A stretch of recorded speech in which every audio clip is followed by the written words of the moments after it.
¿Se vendrá un boom inmobiliario a comienzos del año próximo? Hago la pregunta porque el mes pasado el gobierno redujo el monto mínimo que se exige a los proyectos de inversión para que sean analizados por la COMAP, la Comisión de Aplicación de la Ley de Inversiones.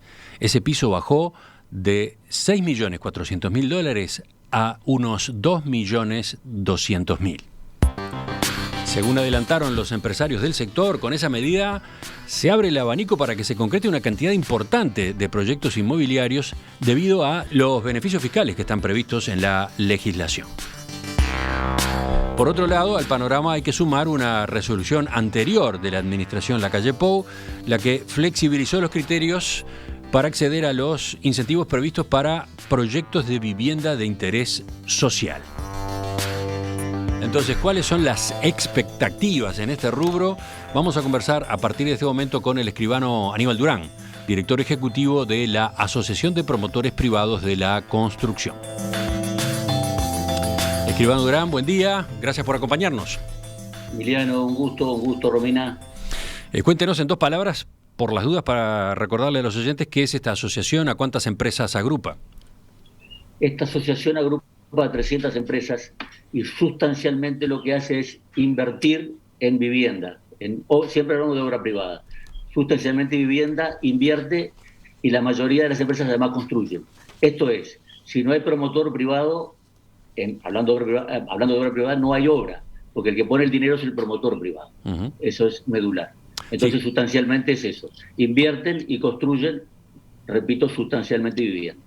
Sí, recordemos, la construcción es un rubro más amplio, ¿no? Porque aparte incluye también las obras de infraestructura, los grandes proyectos industriales. Ustedes se concentran en vivienda. Entonces, mi pregunta es, allí, concretamente allí, en construcción de viviendas, ¿cómo es el panorama al día de hoy? Sobre todo teniendo en cuenta, bueno, lo que implicó en su momento el parón debido a la declaración de emergencia sanitaria, la reanudación después de la actividad. En este momento, ¿cómo se está, por ejemplo, en personal o en montos en juego en comparación con el año pasado a esta altura? Te hago una acotación, Emiliano. No hubo tal parón en la industria. Hubo solamente 2 semanas, uh-huh, allá por marzo, donde se trabajó con un estricto protocolo sanitario. Tan es así que desde ahí hasta hoy no han habido casos de COVID en la construcción.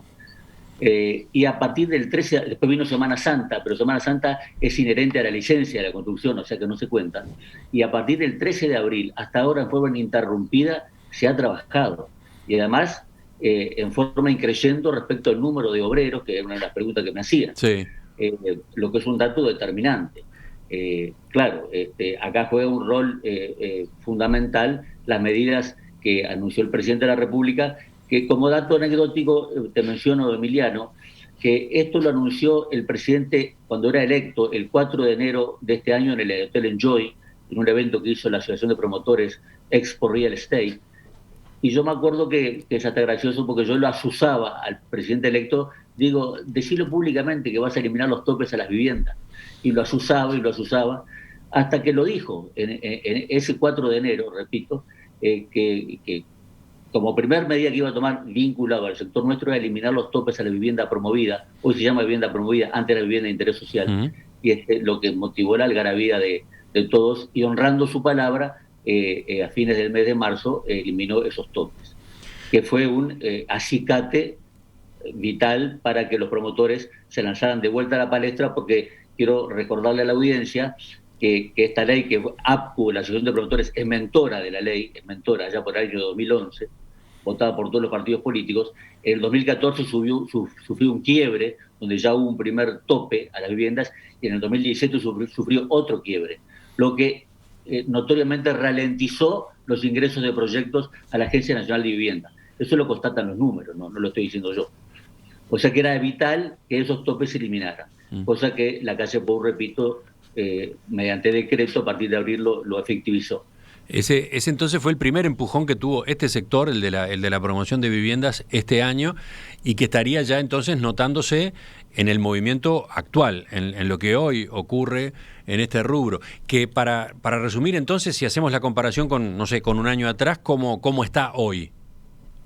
No, por eso digo, paradojalmente estamos mejor. Ujú, Es increíble, porque el año pasado eh, había más o menos Montevideo, estoy hablando de memoria, en el entorno de los 500.000 metros cuadrados construyéndose. Estoy hablando de Montevideo, ujú. me estoy ceñiendo a Montevideo. Hoy estamos en 700.000 metros cuadrados construyéndose, 200.000 metros cuadrados más, lo que implica algo así como 1.200 millones de dólares de inversión. Ujú, Tanto que hablamos de UPM y de UPM, mirá la cifra que estábamos hablando de construcción, me limito a Montevideo. ujú. No hablemos del este y no hablemos de Colonia, por ejemplo, lo que llegaría fácilmente a más de 2.000 millones de dólares de inversión. Y ahí yo te diría que la locomotora es la vivienda promovida, sin ningún tipo de duda, porque ahí el promotor, que estaba acostumbrado a construir en la costa y adyacencia de la costa, se lanzó a poblar los barrios de Montevideo y uno ve obras por todos los barrios Ujú. alejados de la costa.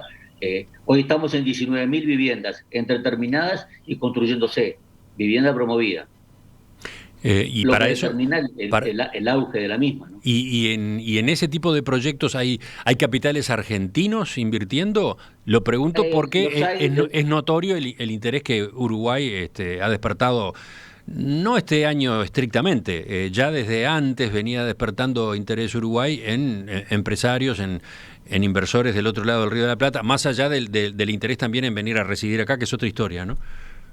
Los hay, ya vienen de antes incluso, hay argentinos socios asociados a la gremial que están construyendo condominios importantes. Yo en la situación recibo llamadas semanalmente de argentinos que quieren venir o a promover, es decir, a invertir o a comprar unidades. Por ahora eso, respecto al tema actual, mucho ruido, pocas nueces. Todavía no se ha concretado porque el tema de las fronteras cerradas y demás dificulta las negociaciones, evidentemente. Pero yo no tengo duda que cuando o vacuna mediante o que esto haya algún paliativo, van a venir masivamente, conscientes de que somos más caros. Fíjate, Emiliano, que aquí grosso modo, construir el metro cuadrado anda en el entorno de los 1.500 a 2.000 dólares, la construcción del metro cuadrado, cuando en Argentina está en 700 dólares. Están pagando más del doble acá. Y pese a eso, están abogando por venir. Me lo transmiten, ¿no? Ujú. Me lo transmiten. Y ellos quieren saber cómo está el panorama. Y acá hay un aspecto determinante en todos los órdenes de la vida, pero más que nada en el gobierno, que se llama confianza. Nos lo dicen los argentinos. No confían en el gobierno argentino, como tampoco hubo inversiones en la época de Macri, no estoy aquí haciendo una tendencia. Mm. Tampoco las inversiones en la época de Macri llegaron, menos ahora, y confían a rajatabla en el gobierno del doctor Lacalle Pou, más con estos antecedentes de haber honrado su palabra cuando nos prometió que iban a haber medidas. La última pregunta para terminar esta introducción. Hasta hace un par de meses veníamos tranquilos, veníamos destacándonos en la región por una emergencia sanitaria leve o muy leve. Ahora el escenario se complicó, hay una cuota de incertidumbre importante. Hemos estado hablando de los números de las últimas horas, de que se aguarda la resolución de nuevas medidas a nivel del gobierno. Mi pregunta es, ¿cómo observan estos desde la Asociación de Promotores Privados de la Construcción? ¿Se viene, no sé, una onda de mayor cautela para este tipo de inversiones? Repito que el protocolo sanitario es estricto. Repito que no ha habido un solo caso de COVID desde el 13 de abril hasta el momento. Cuando el presidente habló de teletrabajo, que aparentemente sería una de las medidas de tratar de hacerlo obligatorio o algo similar, le dijimos claramente, en la construcción es inviable el teletrabajo. Como una obra como el teletrabajo no se puede. Sí los administrativos, pero la obra es impensable y además estaremos cortando un círculo virtuoso que viene a muy buen ritmo, porque repito, las obras no han parado en un instante y además, a raíz de estas medidas y de otras que vamos a hablar después sobre megaproyectos que seguramente me Sí. preguntarás, los promotores han comprado terreno en distintas partes de Montevideo, en Punta del Este, o sea que el envión va a ser muy importante. Sería lamentable que se cortara eso, que yo no creo que el doctor Lacalle Pou lo haga porque conoce muy bien la industria de la construcción y sabe que le genera empleo. Mm. Tan es así que le genera empleo que ininterrumpidamente, yo tengo notado acá, desde julio hasta hoy, hasta noviembre, ha venido creciendo el número de obreros dependientes en el BPS, cifras del BPS. Hoy estamos en 46.000 en ese entorno y en julio estamos en 41.000. y ha venido aumentando todos los meses siguientes y las sensaciones de que va a seguir así. Pero podría ocurrir que, no sé, que se adelantara la licencia de la construcción. Está cerca ya, pero ¿podría ocurrir eso? ¿Y qué impacto tendría? No, no está pensado, Emiliano, por lo menos a nivel oficial, tenemos diálogo fluido con el ministro Mieres. No, yo te diría que no. La licencia empieza en 10 días, Ujú. no tendría ningún objeto, así que yo pienso que eso es una medida a descartar. Enseguida volvemos con Aníbal Durán, director ejecutivo de la Asociación de Promotores Privados de la Construcción, para tener más detalles de qué tipo de inversiones son las que ya están avanzando y las que pueden venir a partir de la resolución más reciente, la que tiene que ver con la ley de inversiones, la Comisión de Aplicación de la Ley de Inversiones. ¿Qué está pasando en la construcción, en particular en el sector construcción de viviendas y residencias? Ese es el tema del cual estamos conversando esta mañana con el escribano Aníbal Durán, director ejecutivo de la Asociación de Promotores Privados de la Construcción. Los oyentes agregan otras pinceladas. Por ejemplo, Raúl cuenta que en Punta del Este, donde él vive, es asombrosa la cantidad de casas que eran de veraneo y que están en reforma y preparación para volverse vivienda permanente. Justamente estamos trabajando de cerca en el tema, es nuestra actividad central, así que conoce ese fenómeno. Sí, hay todo un rubro por ese lado, ¿no? De reformas, ya sea para residencia permanente, por ejemplo, de argentinos, podría pensarse en el caso de Punta del Este, pero en Montevideo también, ¿no? Hay una cantidad de obras chicas desarrollándose a nivel de casas, casas o edificios. Hoy el punto en el que nos estamos concentrando en el reportaje es lo otro, lo de las inversiones más grandes, ¿no? Escribano Durán, vamos por partes. Yo decía que en los primeros meses de esta administración se modificó por decreto la legislación sobre promoción de viviendas de interés social, la ley 18.795, una herramienta que tuvo protagonismo en los últimos años, que facilitó la edificación de inmuebles, por ejemplo, en zonas centrales de Montevideo. ¿Qué era lo que había ocurrido? ¿Qué era lo que había que agilizar allí? Claro, sucede que el promotor acostumbrado a construir, a invertir y construir en la costa, donde los números le eran redituables, no le era redituable ir a las zonas alejadas de la costa. Y entonces, por eso mismo, en 30 años no fue. Me contaba un promotor el otro día que está construyendo en Garibaldi y General Flores un enorme edificio y le decían los vecinos, hace 30 años que no se construye un edificio por acá. ¿Qué fue lo que se precisaba? Un acicate. ¿Y el acicate cuál fue? Las exoneraciones fiscales, para que el promotor fuera, digamos, alejado de la costa. Y ahí no voy a desmentir un mito. Se habla de que el gobierno perdió tributación. De ninguna manera, si antes en esa zona nadie construía, entonces no se generaba absolutamente nada. Uh-huh. Ahora, si bien hay exoneraciones para el promotor, pagan las barracas, pagan el IVA, los profesionales pagan el IVA, se paga el aporte unificado de la construcción, que es muy importante, que lo paga el promotor privado. Es decir, es un verdadero círculo virtuoso. No hubo ninguna pérdida para el Estado en el tema fiscal. Y repito, Emiliano, lo que dije anteriormente, hay más de 18.000 viviendas entre terminadas y construidas, y lo que no es menor, generó mano de obra. Se cree que en vivienda promovida solo hay 10.000 obreros trabajando en ese métier, en ese rubro específico, y se entiende en la jerga que por cada obrero directo que hay en la obra hay uno indirecto fuera de obra. Uh-huh. Ergo, estamos hablando de 20.000 personas abocadas a la vivienda promovida. Pero yo recuerdo una simple anécdota. Cuando Ana Olivera se retiró de la intendencia, que la invitamos a almorzar a nuestra sede, nos dijo, me hermosearon la ciudad, cuando hablaba de todo lo que se había edificado en los barrios alejados de la costa, ¿no? Ahora, se había establecido topes en los precios del 25% de las unidades habitacionales. Se había prohibido la construcción de monoambientes, se había restringido el número de apartamentos de un dormitorio que podía tener cada emprendimiento. Esas medidas que se habían adoptado en el periodo pasado se habían constituido en una especie de freno, ¿entendían ustedes? Exactamente, porque ahí lo dice el mercado, la gente quiere sustancialmente viviendas chicas, de monoambiente, un dormitorio. Eso es lo que dice la demanda. No, acá no estoy inventando nada. El promotor la palpa, la conoce, es lo que vende. Entonces, ¿qué pasaba antes? En la legislación anterior, primero los monoambientes no estaban promovidos. Usted podía hacer monoambiente, pero no estaban promovidos. Hoy se logró, a instancias de la gremial y de la buena receptividad del gobierno, que un 25% del edificio pueden ser monoambientes, estén promovidos. Se pueden hacer más monoambientes, pero un 25% están promovidos. Y algo no menor, en la legislación anterior se podía hacer unidades en un proyecto inmobiliario de un dormitorio hasta el 50% del proyecto. Nunca entendimos la razón. Cuando le decíamos a la ministra del ramo anterior, Eneida de León, pero si la gente está demandando un dormitorio, ¿por qué me acotás al 50%? Bueno, no hubo forma de entendernos.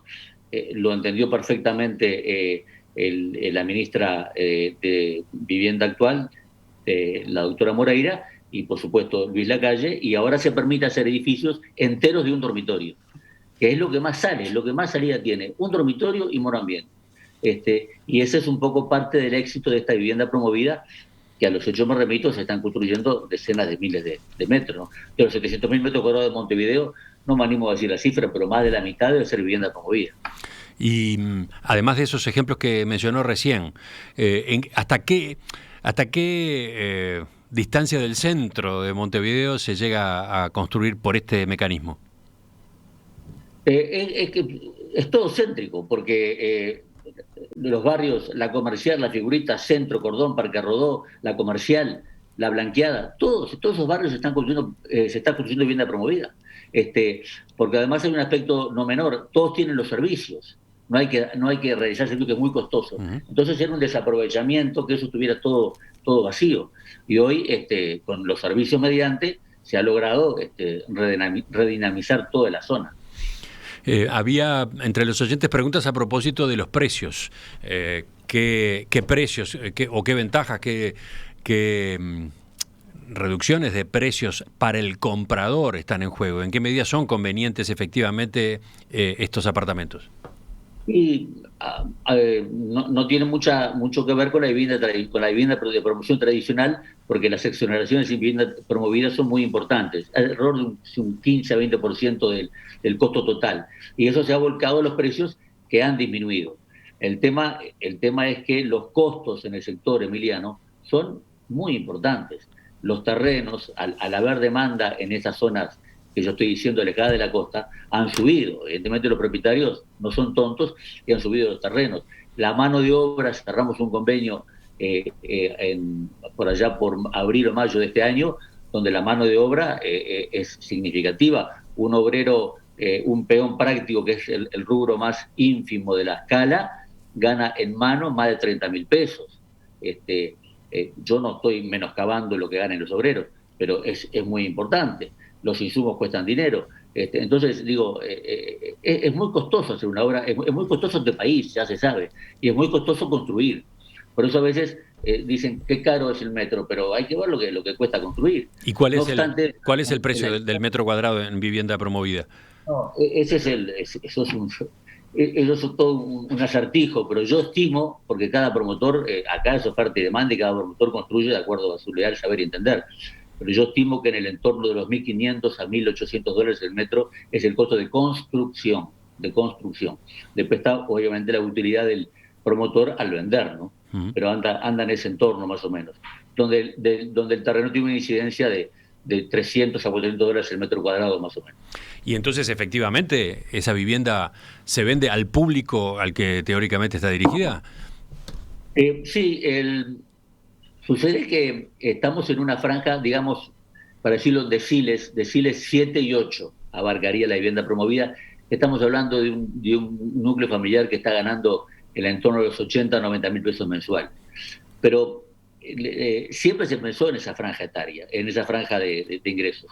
Sucede que la vivienda, como se le llamó vivienda de interés social en su momento, se pensó que era para la gente más desposeída. Y ese fue el error. Tal vez el error fue el nombre de la ley. Aunque la vivienda siempre tiene un interés social, sea para quien sea, es un interés social. Entonces la gente pensó que esa vivienda era para gente más desposeída, entonces de ahí que se le cambió después en el decurso de los años el nombre a vivienda promovida. Usted explicaba a qué público están dirigidas, pero ¿termina siendo ese el público comprador? ¿Qué porcentaje son los que después van a utilizar esos apartamentos? ¿Qué porcentaje son inversores que adquieren para, no sé, para alquilar o para después en algún momento, en todo caso, vender? Muy buena inquietud, muy buena inquietud. Hay un porcentaje, no podría explicitarlo exactamente, pero hay un porcentaje muy importante de gente, de inversores, que precisamente adquieren la vivienda promovida para luego arrendarla, cosa que está pasando, y además eso ha logrado, por ejemplo, que los precios de los alquileres bajaran porque aumentó la oferta notoriamente. O sea que sí, hay un núcleo duro, grueso, de inversores que compran para invertir, para alquilar después su vivienda, cosa que viene aconteciendo, ¿no? Uh-huh. Y repito, bajando el precio de los alquileres. Hoy lo que estamos trabajando con el Ministerio de Vivienda y con la OPP es intentar invertir y construir vivienda para deciles más bajos, deciles 6, 5, 4, núcleos familiares que dan en el entorno de los 50 a 60 mil pesos mensuales. Claro, ya en zonas más alejadas del centro. Cuando digo centro, estoy pensando, por ejemplo, en la avenida General Flores, lo estuvimos hablando con la intendenta Cose, pero acá juega donde ahí el terreno es menor, es menos costoso, ¿no? A eso apuntaba mi pregunta a propósito de cuán lejos del centro se estaba construyendo. O sea, se está trabajando ahora, se está preparando ahora una nueva línea de proyectos que efectivamente se alejarían más y que estarían destinados a otro tipo de población, a población de menores recursos. Exacto. Siempre hablando de vivienda digna y lugares donde están los servicios, vital. Y puse el ejemplo de General Flores, porque ¿qué pasa, Emiliano? La altura en General Flores son de 3 pisos, son 9 metros. Entonces no le reditúa al promotor construir un edificio de 3 pisos en General Flores. Zona que está bastante deteriorada, General Flores. Ejemplifico, ¿no? Y la intendenta, con muy buena receptividad, lo comprendió, Cose, y ese tema es determinante, que haya más altura para el promotor. Y no estamos pidiendo altura de una torre enorme. Hablamos de 16 metros y medio, por ejemplo, que son 5 o 6 pisos, lo que ya podría cerrar mejor la ecuación financiera al promotor. Entonces estamos trabajando con el Ministerio de Vivienda y con la OPP en a ver si podemos ponernos de acuerdo en ese target, repito, de ingresos de 60, 50, 60, 60 mil pesos, así lo podemos cubrir. Que ese es el próximo desafío, que no va a estar terminado para este año, pero esperemos que para el año que viene sí haya alguna novedad al respecto. Enseguida hablamos del otro, hablamos de los megaproyectos. ¿Se viene un boom inmobiliario en los próximos meses? ¿Qué ha estado ocurriendo este año, tan particular en el sector de la construcción vinculado a la promoción de viviendas y residencias? ¿Cuáles son las perspectivas para el año 2021? Ese es el tema de nuestro diálogo hoy esta mañana con Aníbal Durán, director ejecutivo de la Asociación de Promotores Privados de la Construcción. Hablemos ahora de la decisión que adoptó el gobierno el mes pasado, la que baja de $6,4 millones a $2.200.000 el monto mínimo que los proyectos de inversión requieren para ser analizados por la COMAP, la Comisión de Aplicación de la Ley de Inversiones.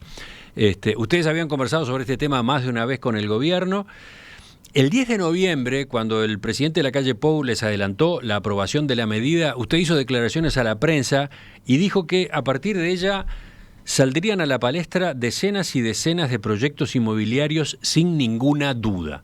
Ya pasó un mes de eso, entonces le pregunto, ¿se confirma aquella primera impresión? ¿Cómo está cambiando el escenario?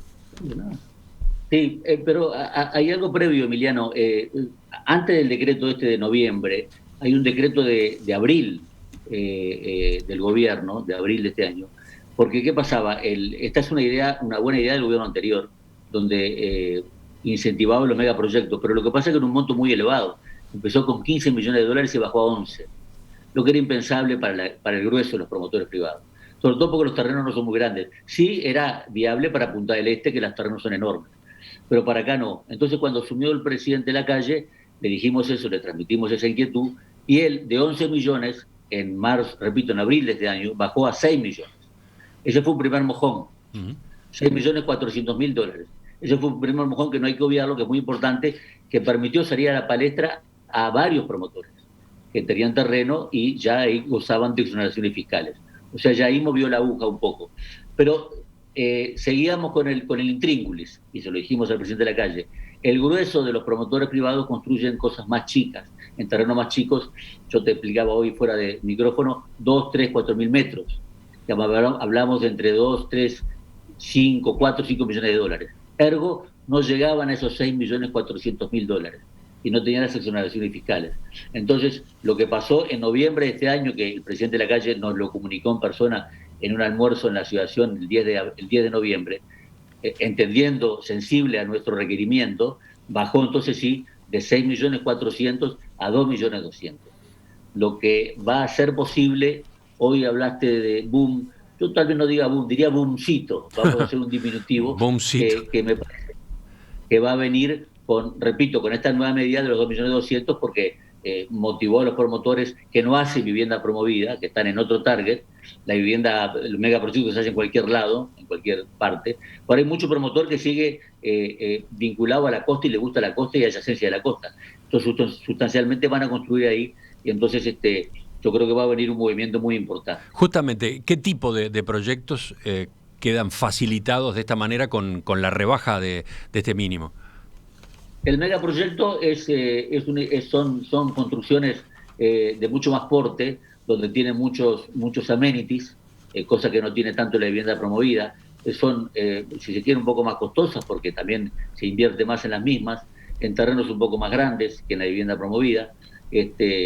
Y además gozan no de tantas exoneraciones fiscales como sí goza la vivienda promovida. Es decir, hay exoneraciones fiscales, pero no son del quantum de la vivienda promovida. Pero igual motivan y motivan mucho. Ya, de hecho, yo te diría que están empezando en los próximos post-licencia, me animaría a decir, arriba de 40, 50 mil metros cuadrados que van a empezar.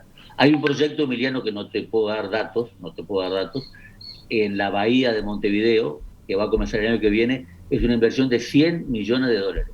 De un promotor compatriota. 100 millones de dólares.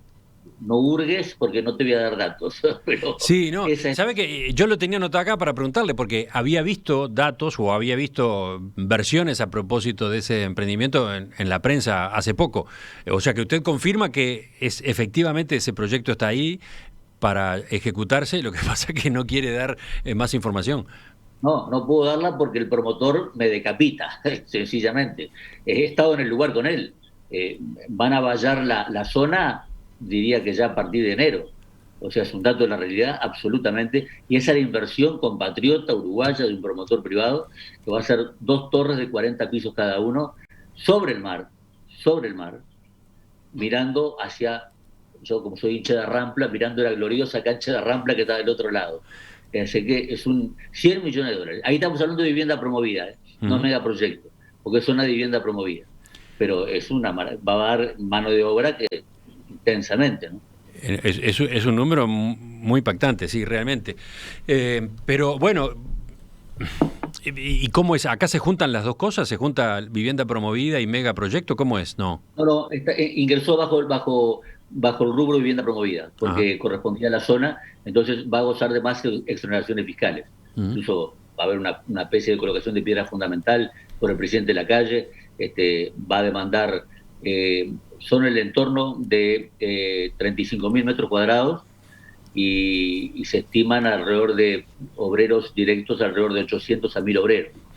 O sea, va a ser toda va a haber una suerte de shopping pequeño, va a movilizar toda la zona esa cerca de la bahía de Montevideo en forma muy notoria, ¿no? Ya hay mucho interés de argentinos en comprar unidades ahí, repito, mirando el mar, ¿no? Pero volviendo a los cambios en la ley de promoción de inversiones, usted mencionaba recién, antes de este mega ejemplo o de este ejemplo fuerte, mencionaba algún tipo de proyectos. ¿En qué zonas básicamente van a ir esos de 2 millones, 3 millones de dólares? Sí, esos megaproyectos, sustancialmente, yo lo dije hace un instante, es más bien cerca de la costa y adyacencia. Pero cuando hablamos de costa, eso es muy amplio. ¿De dónde a dónde?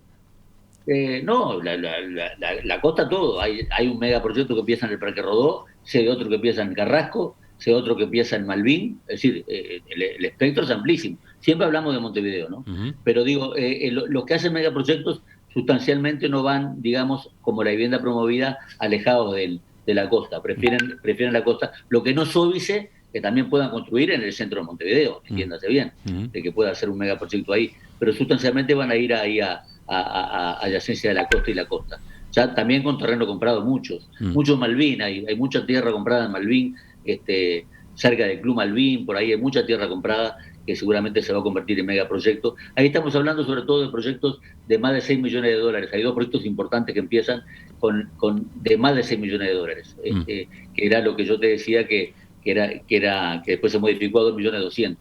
Y después Canelones, Maldonado, Rocha también. Bueno, en Canelones estuvimos con el intendente Orsi y una receptividad absoluta, total. En puertas abiertas, además Canelones tiene la virtud, ¿sabes cuál es, Emiliano? Que es muy importante, de tratar de no burocratizar los expedientes, que es lo que nos pasa en Montevideo y le hicimos hincapié a la intendenta Cose. Las inversiones que se han frustrado por las demoras burocráticas en los permisos de construcción son de Ripley, que no puede acontecer. Y eso se lo dijimos claramente a Cose, por ejemplo, no responsabilidad de Cose, que recién asumió, pero las cosas se demoran, se traban. ¿Y qué pasa? Cuando un promotor privado tiene un grupo inversor atrás que no conoce el métier, que no está en el métier, ese grupo promotor se desestimula y se va. Y la inversión va para otro lado, que era lo que decenas de ejemplos puedo contar. Y bueno, eso quedamos en una reunión con Cose, seguramente la semana que viene, para agilizar ese tema, y tuvimos, repito, con Orsi, una receptividad absoluta. En Canelones uno plantea un tema ahí en Parque de la Ciencia, donde tiene una oficina vinculada a este tema, y a la otra semana ya va con el permiso prácticamente aprobado, excepto que haya alguna excepción. Entonces Orsi entendió el tema, y además permitiendo alturas en distintas zonas, como por ejemplo La Piedra y La Paz. Entonces eso es un acicate, eso es un estímulo para el promotor, de que un proyecto entra, un permiso de construcción entra, y a los 10 días, 15 días va a estar aprobado. Y no tiene esa incertidumbre de meses y meses y meses de saber dónde está parado, porque está la tierra inmovilizada, el capital inmovilizado, y así se pierden los inversores. Entonces eso no va a pasar en Canelones, de acuerdo a lo que nos dijo el intendente Orsi, y esperemos que se cambie la pisada en Montevideo. No hablo ni de desidia ni de mala fe, no hablo nada de eso. Digo que es un dato de la realidad, que se burocratiza, y eso es un ejemplo malísimo de aversión a la inversión, ¿no? Usted dice entonces que estas mega inversiones inmobiliarias serían básicamente Montevideo y Canelones, ¿no los otros departamentos de la costa? No puedo abundar mucho porque no hablo con todos siempre. Sí, Colonia, están comprando tierra en Colonia, me consta, pero hoy sí, sustancialmente Montevideo ni hablar, y Canelones lo miran con mucho optimismo. Canelones lo están mirando ya, de hecho hay mucha construcción en Canelones, uno va por Avenida Las Américas, y está lleno de inmuebles, pero de edificios. Pero la idea es ampliar eso, y repito, hicimos hincapié, ¿no?, con el intendente Orsi, en Las Piedras y en La Paz, por ejemplo, donde hay mucho para hacer ahí. Hace falta mucha vivienda ahí, y en la medida que nos otorguen altura, que aparentemente el intendente Orsi está proclive a ello, entonces yo no tengo duda que los promotores van a ir también ahí. Y para terminar, el decreto en sus considerandos sostiene: se entiende primordial el otorgamiento de estímulos fiscales a efectos de lograr una disminución de los precios de venta de los inmuebles, permitiéndose una mayor accesibilidad. ¿Qué ocurre? ¿Qué va a ocurrir en esta materia? ¿Qué decreto? ¿Cuál? ¿El de megaproyectos o vivienda promovida? El de megaproyectos. Sí, claro, que tiende a que haya una mayor estabilidad de precios. Una mayor accesibilidad. Accesibilidad, sí. Bueno, lo que pasa es que eso está supeditado al tema del precio del metro cuadrado. En la medida que haya oferta y demanda y haya mucho, porque los promotores se miran de costado. Acá no hay nada que rija los precios de nada. Entonces, en la medida que uno se vaya de precio, evidentemente no va a vender. Entonces, están todos más o menos enfocados en tener un precio, digamos, normal. Nada del otro mundo, teniendo en cuenta, repito, porque no es menor, los altísimos costos que padece el sector. Pero yo entiendo que pruebas al canto, están vendiendo, Emiliano, están vendiendo, hay venta. Pese a todo este contexto crítico que estamos padeciendo, como te dije al principio de la nota, ha sido un año venturoso. Entonces, si hay venta ahora, porque además, ¿qué pasa? La gente compra un bien que es algo tangible, lo ve, lo palpa, lo tiene. Que además después le da una renta, si no lo quiere como vivienda, lo alquila. Las acciones, los bonos son volátiles, bien se sabe lo que ha pasado en el mundo. Entonces, el ladrillo inspira mucha confianza. Y además algo no menor, el promotor privado uruguayo inspira mucha confianza. Yo estoy hace 30 años en esta gremial, la fundé, me precio de ello, y nunca pasó de que un promotor dejara un edificio por la mitad. Jamás. Todos terminan lo que empiezan. O sea, se inspira confianza. Y eso es un dato, hoy lo dije respecto a los gobernantes, ahora lo digo respecto a los promotores. Y eso es un dato superlativo.